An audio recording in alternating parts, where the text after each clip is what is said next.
Assalamu alaikum wa rahmatullahi wa barakatuh. Welcome. As I told you, today we are interacting with Khidir Adam, the owner of Snack Attack, and he's here. Assalamu alaikum wa rahmatullahi wa barakatuh. Wa alaikum salam wa rahmatullahi wa barakatuh. How are you? Alhamdulillah. Yes, Khidir Adam, thank you so much for sparing your time and to communicate with us. Firstly, Snack Attack, it's a unique name and I think most of the people can relate with it. Why did you pick the name Snack Attack? Okay, shukran for having me here. Actually, the name of Snack Attack, it's a franchise. So I didn't choose the name. I had to adopt the name. Okay. And the name, as you rightfully said, is a very unique name, which has its good and bad, because sometimes people think we only sell snacks. Yes. But as you'll see from our menu, we do pizzas, we do burgers, we do pop-up meals. But yeah, the name was inherited. Okay. And maybe starting with that, what inspired you to start this kind of business? So I'm a mechanical engineer by degree. I worked in corporate for almost 15 years. I used to work in a multinational company. It reached a point when I really wanted to start my own business. I got tired of being employed. And everybody always said that food, you can never go wrong. Yes. And I'm here to tell you, you can go very wrong in food, by the way. But that sort of made me realize that, okay, let me try food. I tried many different businesses before I came into food. I tried cars, I tried medicine, I even went to China and looked for some items to bring from there to sell in Kenya. But then eventually I found food was actually the best option for me. Okay. Maybe what does it take to start such kind of business, and which models did you use to come up with Snack Attack? So as I said, when I was looking at starting a business, first I thought of getting into food business because of the myth there is that it's a very easy business and successful business. But I realized when I did my research that it's very hard business. In fact, almost 80% of businesses that start on food, they close within 5 years. Okay. And about 30% of them close within 2 years. So that forced me to look for the franchising model. And that's what I did. I went to, for those who don't understand franchising, it's basically working with a brand that exists. Okay. They come and set up everything for you. They teach you everything, so you just have to come in and start the business. So that's what I did.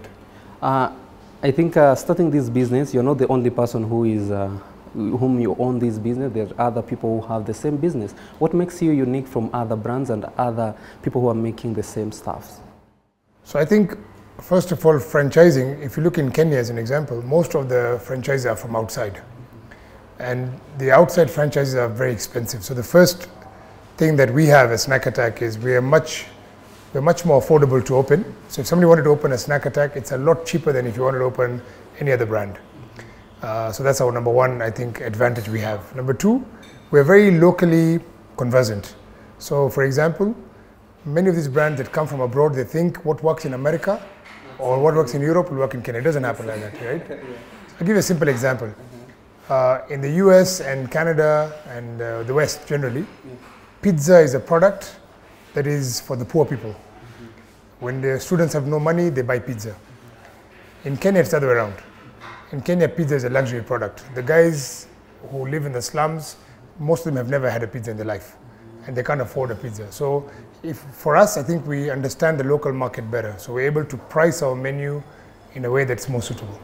Mashallah, that's good. And you've mentioned pizza, and firstly you said that most of the people think you just sell snacks. Maybe in brief, what can you tell those who are watching what you are selling in terms of maybe it's a burger, pizza, or what do you sell in Snack Attack? I think I'll order something for you so you can see. Okay. But the thing that caused us to become very popular, you know, we've been in the business for about 10 years, alhamdulillah, but most people know us for our fries, our chips.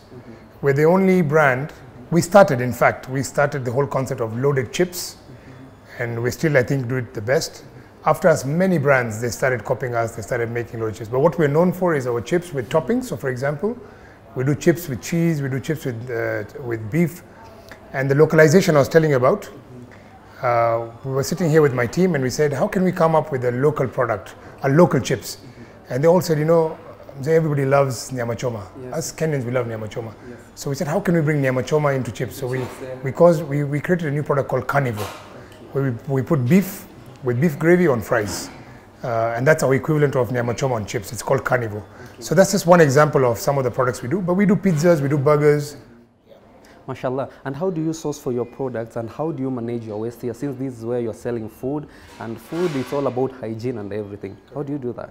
Alhamdulillah, we've been known for a very long time as being a very clean brand. So we've always had an open kitchen policy. People come in, they see our kitchen.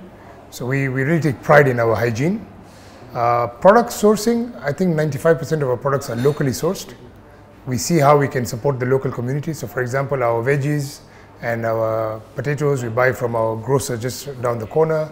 Our beef, whatever we can, we buy it from our local butcher. So we try and support the local economy. And how do you make sure that you stay ahead of competition, since there is other brands which are doing karibu similar what you're doing? Yeah. It's a fantastic question. I think somebody said something that, you know, if you're not willing to change, then you're not willing to grow. So for us, we're always trying to see what we can do different. When we started our fries, we're the first guys to do fries with toppings. People are doing milkshakes, we do lemonades. When people are doing now pizzas, we have a new product called the loaded pizza. It's basically a pizza which has everything you can think of, from beef, beef pieces to beef ham to chicken tikka to everything. So we've always tried to be unique, and alhamdulillah, it's worked for us. Mashallah, your working hours, how does it operate? So I have a fantastic team which allows me to do a lot of things on my free time as well. But when I started the business, I was spending pretty much from morning till evening at work. Our current working hours, we open our shop at 6:30 a.m. We close at 10:30 p.m. And that's mainly because we feel like there's barakah in the morning. So we open early, although our restaurant opens officially around 7:30, but my team is here from 6:30 in the morning. I myself, I try and be here during the peak hours. I also have other branches. We have one in Westlands, one in Mombasa. So I usually rotate around as well. I'm also doing other things. We have property, etc. So for me, I spend maybe 25% of my time in this business.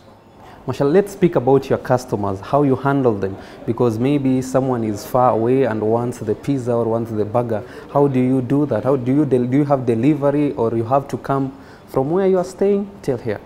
So alhamdulillah, COVID was a real blessing for us. A lot of people failed during COVID. Alhamdulillah, we learned from COVID. We quickly moved to online deliveries. Today, I think 75% of our business is online. So we don't depend so much on walk-in traffic. We do a lot of deliveries. We have different platforms. We're on Bolt, Uber, Jumia, etc. We have our own riders. We have our own website. And like I said, 75% of our business is online deliveries, alhamdulillah. So that's keeping us. Your peak hours, normal day, what can you say about it?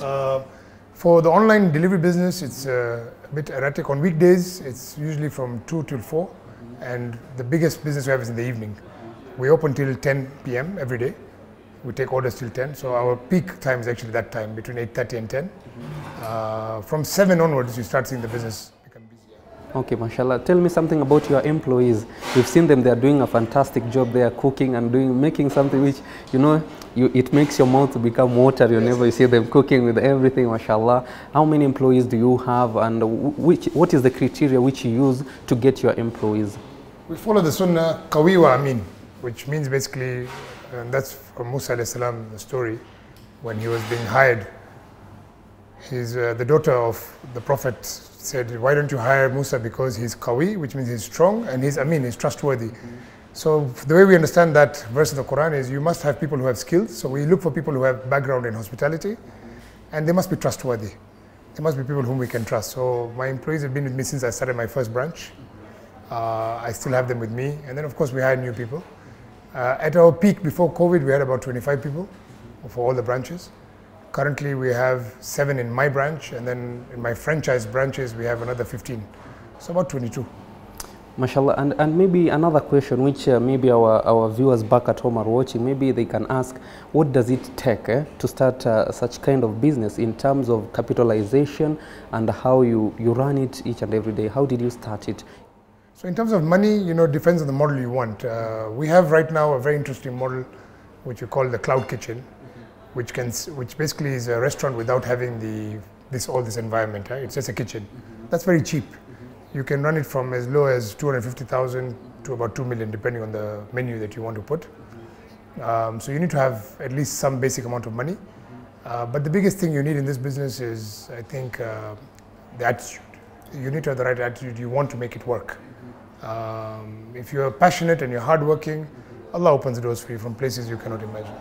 Okay, mashallah, and I think now people are going into digital life and everything, which you find that even you use machines to cook these things. You can tell that I want to start the same business, but I cannot afford to buy those machines. What can you advise me in terms of, can I go for the second hand, or can I go straight to the market and pick the new ones? So there's a lot of options in the market right now. There's a lot of brands from China, from Turkey that are much cheaper than the US brands. Depending on the product you want, some products I would recommend you can buy used. Some products I think you should buy them brand new. I mean, of course, when somebody is interested, they can consult us. We can give them more specific advice. Yes, our dear viewers, we are taking a short break, and when we get back, we're going to speak more about the challenges that Khidir is facing in snack attack. We'll be right back.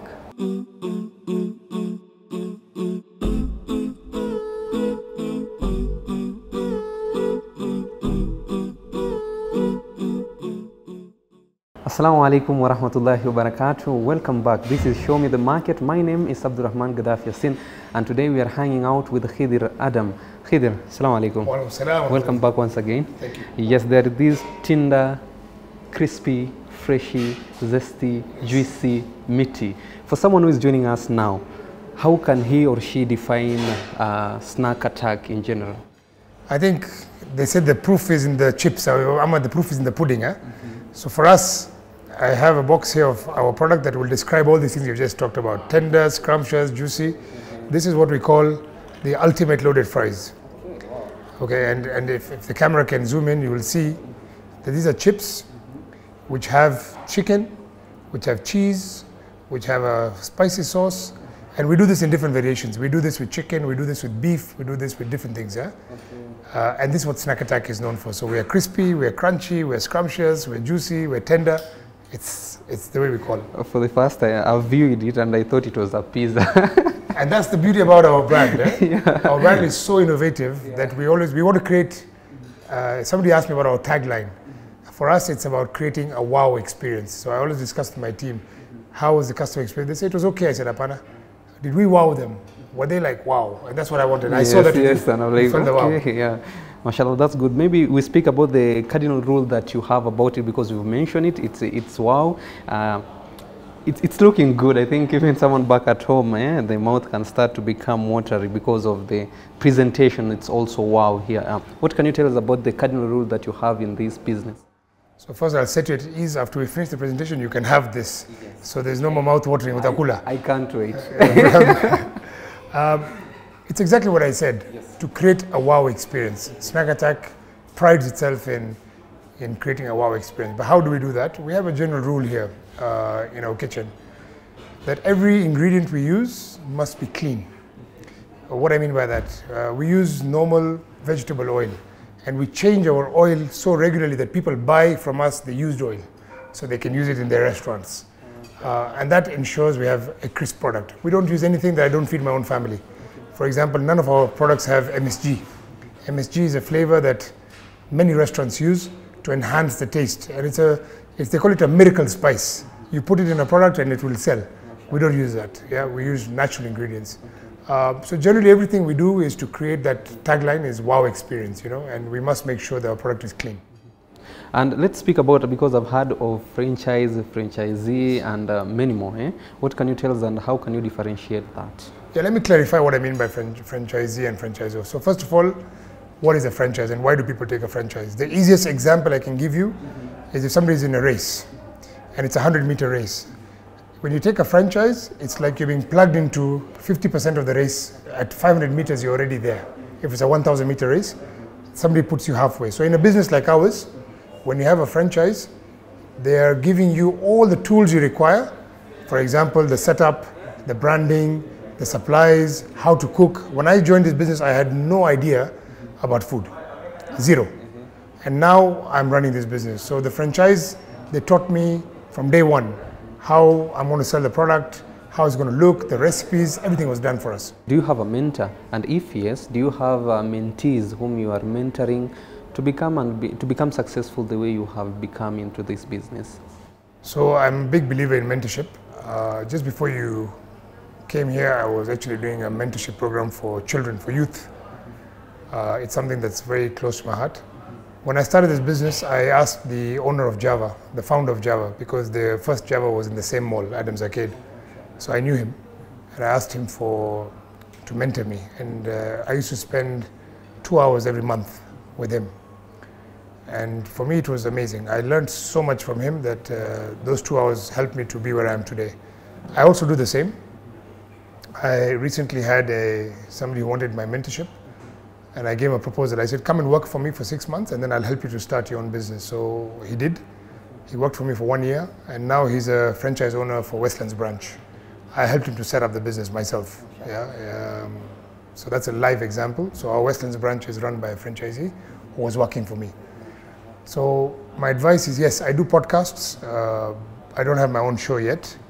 That's something I'm thinking about, but I do get invited to different podcasts where people want to get advice. So I'm happy to consult. MashaAllah, because the next question which was coming up was that apart from this business, Khidir Adam, how can we define you apart from a businessman who owns a snack attack? Right. Yeah. I think Snack Attack is a good part of my life because I meet a lot of people through Snack Attack, but I do a lot of other things. I'm also a corporate trainer. As we speak, I'm actually pitching to somebody for one of the biggest law firms. I'm actually going to do a training for them on soft skills. So we have a training company with my partner, Manesi. We usually do soft skills. I do that. I love training. I do mentoring. At the moment, I don't charge for that. So I like mentoring on the youth. That's something I do. I'm also a big cyclist and a sports enthusiast. I like to work out. I like keeping active, alhamdulillah. So my most recent thing that I did was I went scuba diving last week. That was my first time. So that was really one of the things I wanted to do. So alhamdulillah, you got to keep your life balanced. So I try and keep it balanced, yeah. MashaAllah, and do you participate in any other thing like da'wah projects? Maybe you can tell us about it. So I have a program that we started here in this restaurant, and I think it's one of the reasons we have barakah here, alhamdulillah. We started an iftar program for Mondays. We do every Monday in iftar.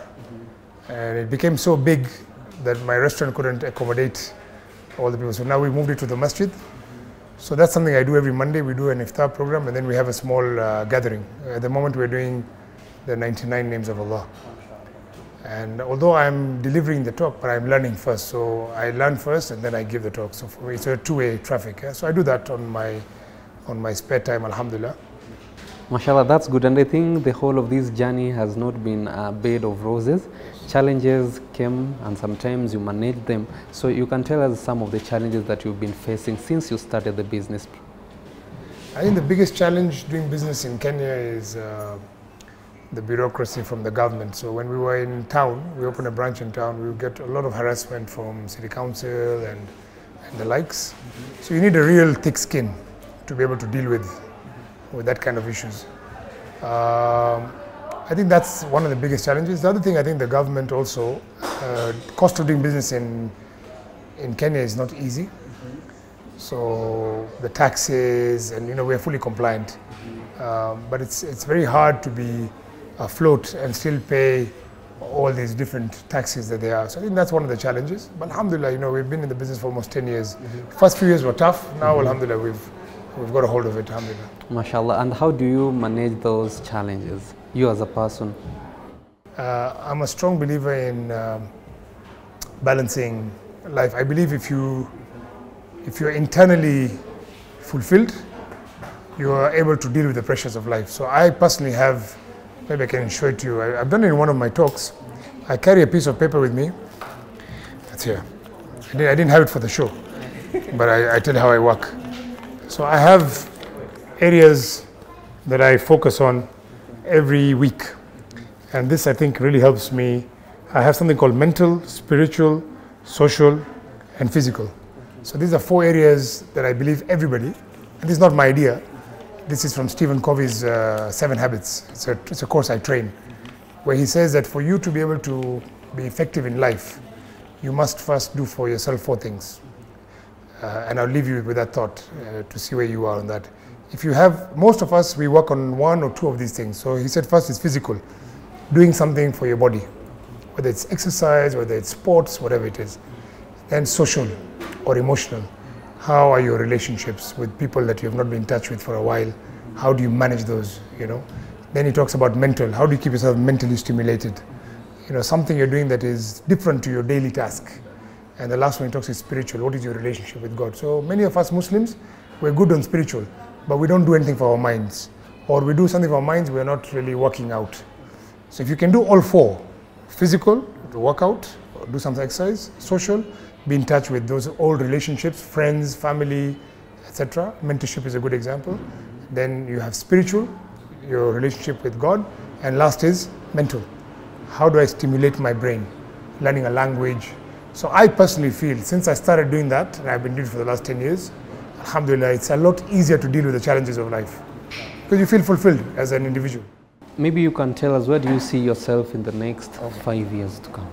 The next 5 years for us, alhamdulillah, because of our franchising model, we're hoping to be in every city, at least 4 to 5 branches. So currently we are in Mombasa and Nairobi. Our plan is to expand within Nairobi, now in South Sea and Eastleigh. We're looking for franchisees there. And then we want to move to Eldoret, Nakuru. And then we want to go to Tanzania, inshallah, before we go to Uganda. So that's our plan. In the next 5 years, we want to be across Eastern Sub-Saharan Africa. And with this model that we have now, franchising, it's very easy. Because we don't need to physically move ourselves. We just have to find the right people to partner with. Okay, mashallah. You're parting short because according to time now, sure. What can you advise a young entrepreneur who is a Muslim and wants to start such kind of business? Yeah. I think, like I said before, apart from capital, we talked a bit about the models like franchising. Mentorship, number one. I think mentorship will really help you. I currently mentor 2 people who want to start their own business, and they're not like mine. They're small-scale businesses. And alhamdulillah, that's, I think, a real eye-opener for them. So get into mentorship. And then what I said about yourself, to deal with the pressures of life, I strongly believe in these 4 things, and I want you guys, my audience, to leave with these 4 things. Mental, I said, and we can put an acronym for them, mental, physical, spiritual, and social. So on mental, so it's MPSS. Yeah. On mental, it's stuff like reading a book, learning a new language. On physical, it's exercise, going for trainings, going to the gym. Social, it's your emotional connections with people, relationships, and spiritual is your connection with God. You work on these 4 things, and make sure every week you're doing something for those 4 areas, and you'll find yourself having a much more fulfilled life, inshallah. MashaAllah, thank you so much. Shukran. It was a nice time chatting with you and getting more information from you. Likewise, thank you for having us, inshallah, and enjoy your ultimate loaded fries. Thank you so much. I can't wait. Our viewers back at home, thank you so much for keeping with Horizon TV. This is Show Me the Market. My name is Abdurrahman Gaddafi Yassin. That's all that we had for you this hour. Till next time, Ma salam.